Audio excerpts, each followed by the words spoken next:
let's talk about Harden and let's talk about the Rockets. It has been such an up and down, mostly down start to the season for them. But here are a couple of nice back-to-back wins. They beat the Blazers. They beat the Lakers. Are they sort of figuring it out a little bit to your eye? Well, I think it's too early to say that they've turned that corner because they've been so bad.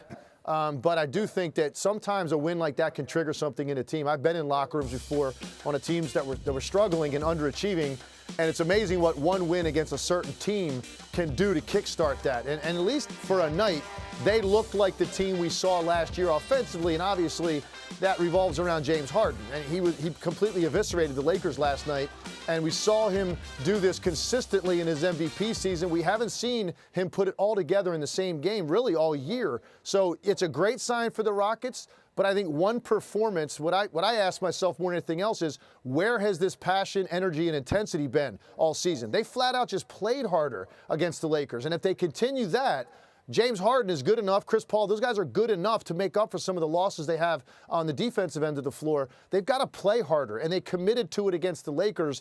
And at least for a night, things are moving in the right direction. All right, the other thing I want to get on this game, we saw the moment in the highlight there where LeBron puts his hands behind his back. Clearly, the Lakers were very frustrated with the officiating. What did you see there last night in that?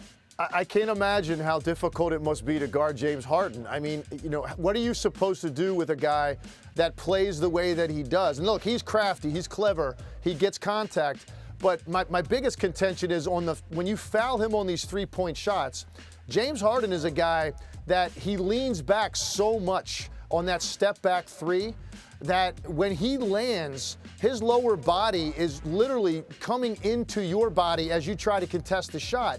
And it's virtually impossible to avoid contact with his hips, with his lower body. And they've placed such an emphasis, Greeny, on giving guys that call ever since the Kawhi Leonard injury in the postseason with Zaza Pachulia when his foot came under him when he landed on a three, that now you've got to make sure that you adjust to that and give him enough cushion. The problem is he's such a great offensive player. If you give him too much cushion, that's an easy shot for James Harden. So when he has it all going the way that he did last night and he's getting to the line that many times, you're fouling him on three-point shots.